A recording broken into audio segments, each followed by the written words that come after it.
प्रिय विद्यार्थी मित्रों, आपनु यूट्यूब चैनल जीपीएससी गुरुकुल में स्वागत है। ज्यां आगळ आप जीएस भणी रह्या छो जेएस ની સાથે। यस मित्रों, जीएस विथ जेएस। जो मित्रों चैनल ने तमे सब्सक्राइब ना करी होय तो सब्सक्राइब करी लोजो। बेल आइकॉन એટલે કે ઘંટડી હશે, રાઈટ? તો એ ઘંટડી ઉપર ક્લિક કરી લોજો અને તમારા મિત્રો સાથે શેર કરવાનું ભૂલતા નહીં। તો જે રીતે આપ જોઈ શકો છો કે મેં તમારા માટે એક હિસ્ટ્રીની ટેસ્ટ મૂકી હતી, રાઈટ? તો હવે આજે એનું આપણે સોલ્યુશન કરવાના છીએ। ટેસ્ટ ટેલિગ્રામ ચેનલ ઉપર આવી જશે, જે રીતે તમે લિંક અહીંયા જોઈ શકો છો, બરોબર? લિંક તમને મળી જશે ડિસ્ક્રિપ્શન બોક્સમાં। એનું આપણે સોલ્યુશન માટેના વિડીયો બનાવીશું। સૌથી પહેલો પ્રશ્ન છે, નીચે આપેલા યુગને યોગ્ય ક્રમમાં ગોઠવો। સતયુગ, ત્રેતાયુગ, દ્વાપરયુગ અને કલયુગ। તો આને યોગ્ય ક્રમમાં ગોઠવવાના છે। તો પહેલા કયો આવશે? તો પહેલા સતયુગ, ત્રેતાયુગ, દ્વાપરયુગ અને કલયુગ। આ ચારે ચાર જે રીતે આપ્યા છે એ રીતે સાચા છે। મતલબ આનો આન્સર આવશે એ 1 2 3 4। હવે આની અંદર શું છે? તો આની અંદર જે શાસક છે, આની અંદર જે શાસક અને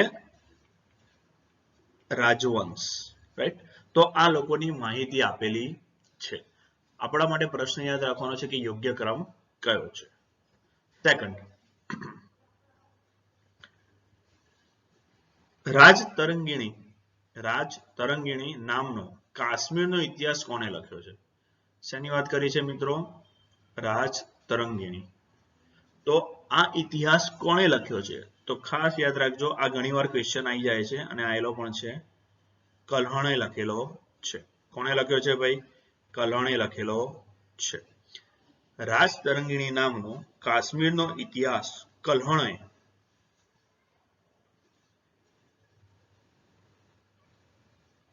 12મી સદીમાં લખ્યો હતો।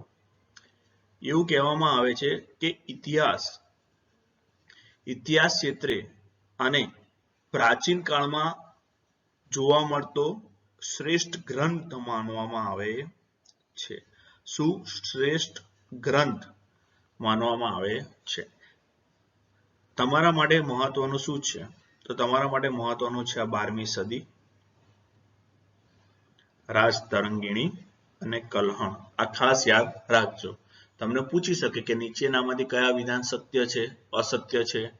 તો કે રાજતરંગીણી નામનો કાશ્મીરનો ઇતિહાસ સ્મિથે લખ્યો હતો, રાઈટ? 14મી સદીમાં લખ્યો હતો। કયું અસત્ય છે, કયું સત્ય છે, કંઈ પણ પૂછી શકે છે। નેક્સ્ટ, હર્ષચરિત્ર ગ્રંથની રચના કોણે કરી હતી? કાલિદાસ, બાણભટ્ટ, પાણિની। તો હર્ષચરિત્ર ગ્રંથની રચના બાણભટ્ટે કરી હતી। કોણે કરી હતી? બાણભટ્ટે કરી હતી। આ પણ યાદ રાખવાનું। નેક્સ્ટ, 14 પ્રશ્ન, 1784માં રોયલ એશિયાટિક સોસાયટી ઓફ બેંગાલની સ્થાપના કેમ કરવામાં આવી હતી? એટલે સૌથી પહેલું શું થયું? Royal Asiatic society of Bengal, આની વાત કરી છે। તો પહેલો જ પ્રશ્ન જે આપણને મળે શું કે એની સ્થાપના ક્યારે થઈ હતી? 1784માં થઈ હતી। ખાસ યાદ રાખજો, 1784માં થઈ હતી।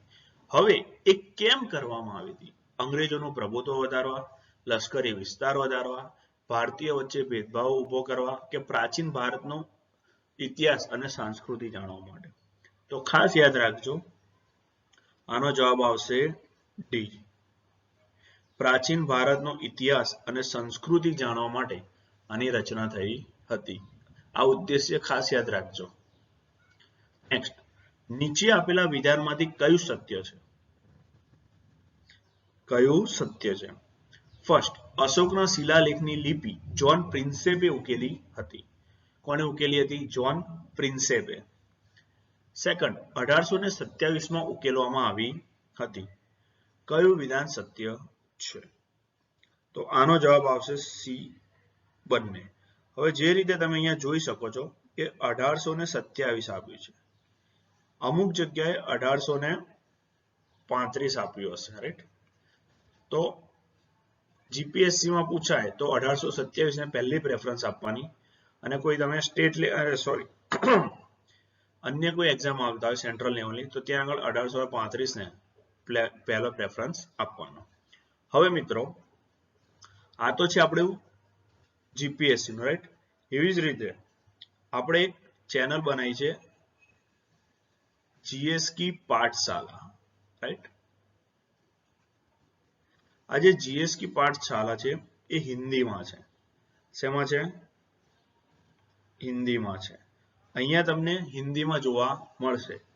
તો એ ચેનલને તમે સબસ્ક્રાઇબ કરી લો જો તમારે હિન્દીમાં જાણવું હોય તો. અહીંયા અને ત્યાંમાં થોડો ફેર પડશે. કરંટ સેમ હશે પણ અમુક વસ્તુ ત્યાં આગળ વધારે હશે અને અમુક વસ્તુ અહીંયા પણ વધારે હશે કે જે ગુજરાત રિલેટેડ હશે, રાઈટ? તો એની પણ આપણી ટેલિગ્રામ ચેનલ છે, રાઈટ? તો આ તમે લિંક તમને ડિસ્ક્રિપ્શન બોક્સમાં મૂકી દઈશ, રાઈટ? તમે ચેનલ સબસ્ક્રાઇબ કર્યું હોય તો કરી શકો છો. તો પાંચમામાં જવાબ શું આવશે? સી.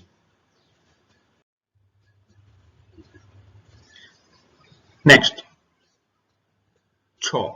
કયા વિધાન અસત્ય છે? શું પૂછ્યું છે? અસત્ય પૂછ્યું છે. ખાસ યાદ રાખજો, સત્ય નહીં, અસત્ય પૂછ્યું છે. ભારતમાં સૌથી જૂના શિલાલેખો અશોકના સમયના છે. સૌથી જૂના શિલાલેખો કોના સમયના છે ભાઈ? અશોકના સમયના છે. સેકન્ડ, ઉત્તર પશ્ચિમ ભારતમાંથી મળી આવેલા શિલાલેખોની લિપિ ગ્રીક છે અને અફઘાનિસ્તાનમાંથી મળી આવેલા શિલાલેખોની લિપિ ખરોષ્ઠી છે. કયું વિધાન અસત્ય છે એ પૂછવામાં આવ્યું છે. તો આનો જવાબ આવશે બી, 2 અને 3.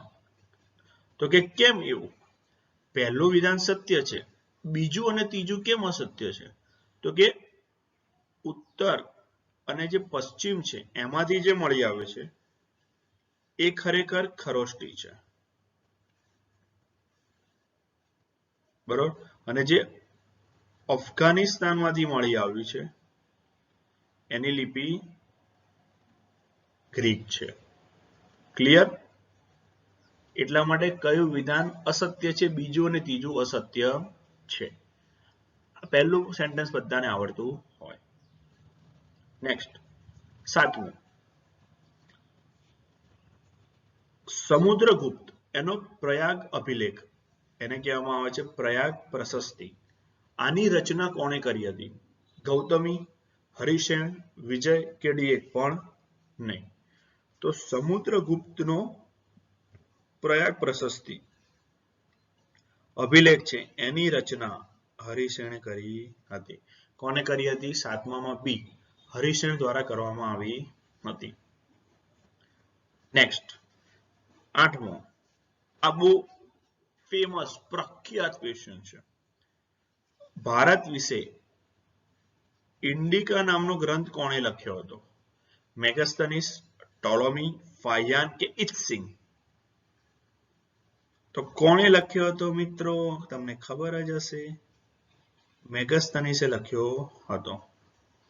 કોણે લખ્યો હતો? મેગસ્થનીસે.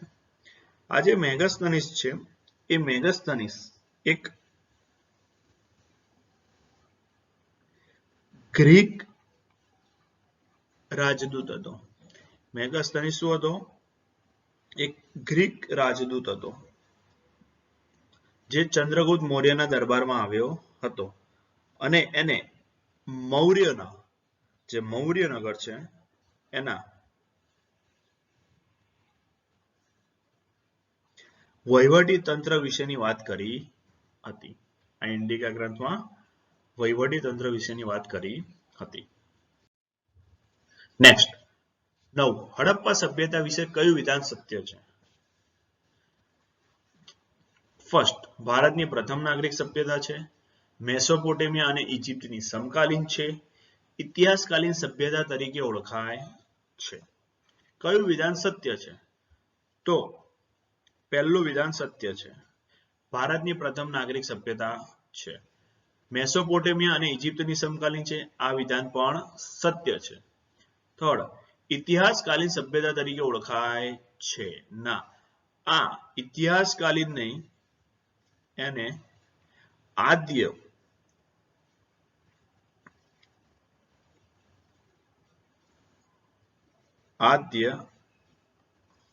ઇતિહાસકાલીન તરીકે ઓળખવામાં આવે છે. ઇતિહાસકાલીન નહીં પણ આદ્ય ઇતિહાસકાલીન તરીકે ઓળખવામાં આવે છે. એના સિવાય ખાસ યાદ રાખજો, આ જે હડપ્પા સભ્યતા છે, આ જે હડપ્પા સભ્યતા છે એ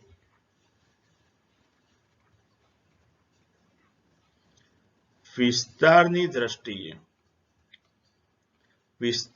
દ્રષ્ટિએ સૌથી મોટી સભ્યતા છે. હવે પ્રશ્ન એ થાય કે આનો વિસ્તાર ક્યાં સુધી છે? તો આ વિસ્તાર માટે જેવી રીતે આપણે જીપીએસસી ગુરુકુલ છે, રાઈટ, એવી જ રીતે આપણે એક ઇન્સ્ટાગ્રામ ચેનલ બનાવેલી છે, હિસ્ટ્રી ગુરુકુલ, રાઈટ. તો એ હિસ્ટ્રી ગુરુકુલ ઉપર આપણે મૂકેલું છે. એ હિસ્ટ્રી ગુરુકુલ છે એમાં અઠવાડિયામાં એક જ દિવસ હિસ્ટ્રી રિલેટેડ મૂકવામાં આવશે. તો આનો જવાબ કયો આવે? હડપ્પા સભ્યતા વિશે કયું વિધાન સત્ય છે? તો કે પહેલું અને બીજું વિધાન સત્ય છે, એટલે આનો જવાબ આવશે સી.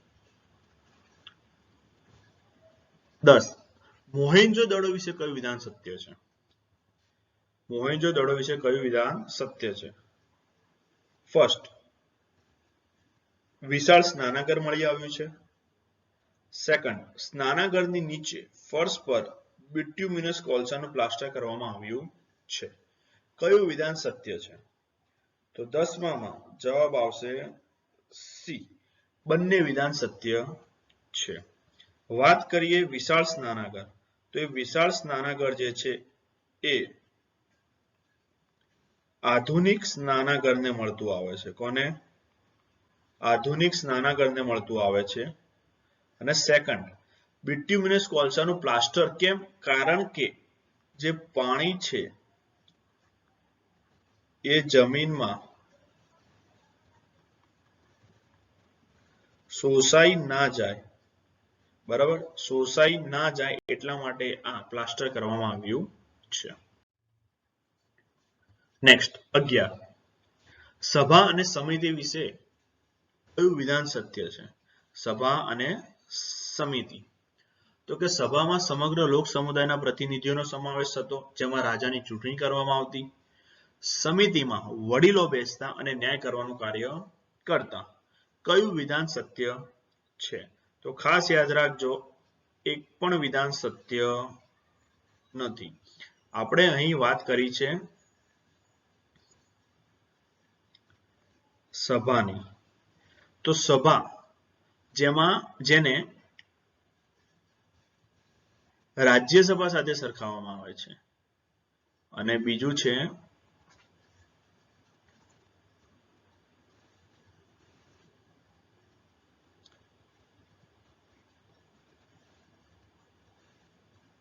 સમિતિ.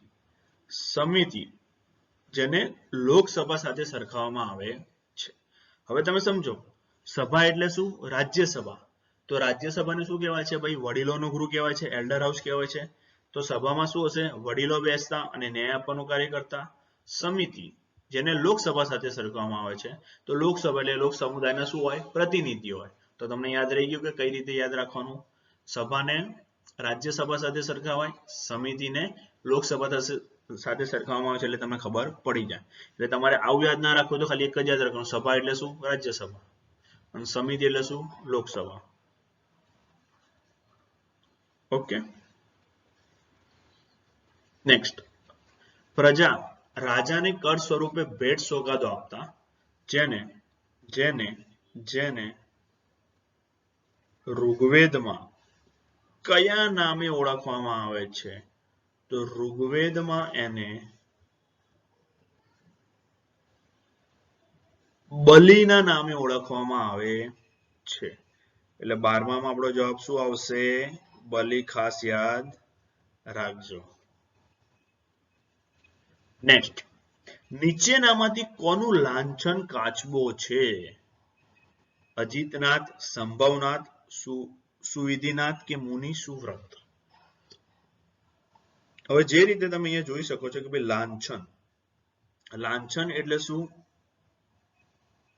ચિહ્ન, પણ એને લાંછન થી પ્રખ્યાત છે. એટલે પરીક્ષામાં પણ એવું પૂછે છે કે ભાઈ આમનું લાંછન કયું છે? તો તમારે એક વસ્તુ મને જણાવવાનું છે કે જૈન ધર્મમાં 24 તીર્થંકર થઈ ગયા, એ દરેકના લાંછન ચિહ્ન છે. તો 19મા તીર્થંકર કોણ છે અને એમનું લાંછન કે ચિહ્ન કયું છે? આ તમારે બંને મને કમેન્ટ કરવાના છે. ઓકે, હવે વાત કરીએ 13મું. તો કોનું? મુનિ સુવ્રત. કોનું છે ભાઈ? મુનિ સુવ્રત. એમનું લાંછન કયું છે? કાચબો છે.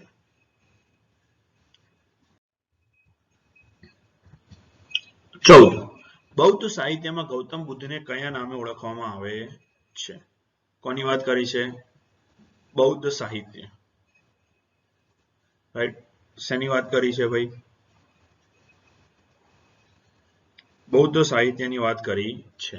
એમાં ગૌતમ બુદ્ધને કયા નામે ઓળખવામાં આવે છે? તથાગત, શાસ્તા, જીનસેન. તો આનો જવાબ આવશે એમને તથાગત તરીકે ઓળખવામાં આવે છે, શાસ્તા તરીકે ઓળખવામાં આવે છે. એટલે કે 1 અને 2, એટલે કે સી.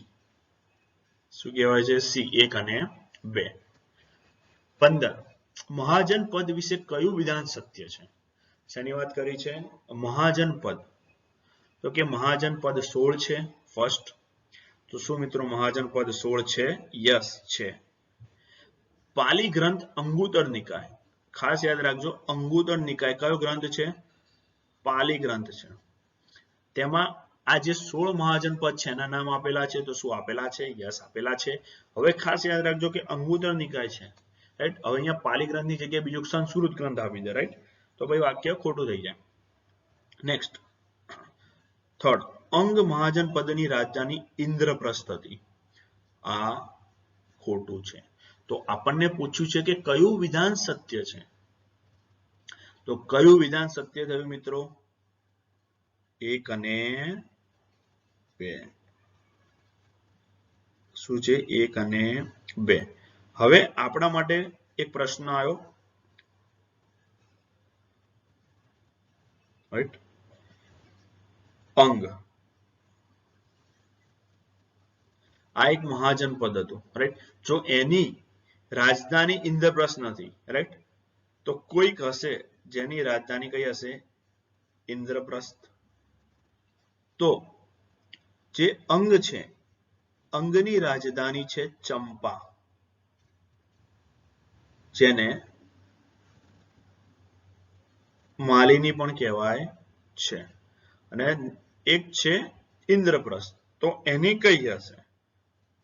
તો કુરુ. જે કુરુ મહાજન પદ છે એની રાજધાની ઇન્દ્રપ્રસ્થ છે. તો યાદ રહેવું જોઈએ.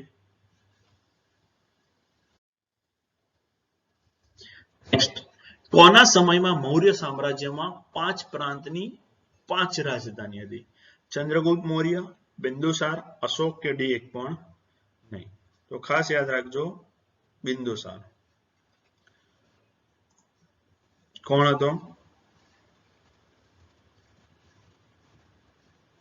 બિંદુસાર. કોના સમયમાં? બિંદુસારના સમયમાં 5 પ્રાંતની 5 રાજધાની હતી. પહેલા આયા હતા મૌર્ય સામ્રાજ્યની વાત કરીએ, રાઈટ. મૌર્ય સામ્રાજ્ય, તેમાં હતા ચંદ્રગુપ્ત મૌર્ય. ચંદ્રગુપ્ત મૌર્ય પછી આવ્યા હતા બિંદુસાર. 17.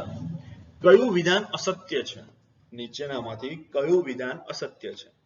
પુષ્યગુપ્ત એ ચંદ્રગુપ્ત મૌર્યનો સુબો હતો. સેકન્ડ, સુબાએ સુદર્શન તળાવનું નિર્માણ કરાવ્યું હતું. થર્ડ, સુબાના સમયમાં વડુ મથક, જેને તમે ગિરનાર કહો છો, એને ઉજ્જૈન તરીકે ઓળખવામાં આવતું હતું. તો કે કયું વિધાન અસત્ય છે? તો મિત્રો 3 વિધાન સત્ય છે, એટલે કે ડી. બધા વિધાન સત્ય છે. જો તમને વિડીયો ગમ્યો હોય તો લાઈક કરો, શેર કરો, ચેનલને સબસ્ક્રાઇબ કરો અને બેલ આઇકોન ઉપર ક્લિક કરવાનું ભૂલતા નહીં. અને આપણી જે ટેલિગ્રામ ચેનલ છે, રાઈટ, ટેલિગ્રામ ચેનલ કઈ છે? GS with JS, A join કરી લો. અને એના સિવાય મેં તમને જે કીધું કે ભાઈ GS કી પાઠશાલા, GS કી પાઠશાલા આ છે એ હિન્દીમાં છે, રાઈટ. તો જો આપને ઈચ્છા હોય તો આપ એને સબસ્ક્રાઇબ કરી શકો છો. તો નેક્સ્ટ વિડીયોમાં નવા ટોપિક સાથે કોઈ ટેસ્ટ હશે તો એની સાથે આપણે મળીશું.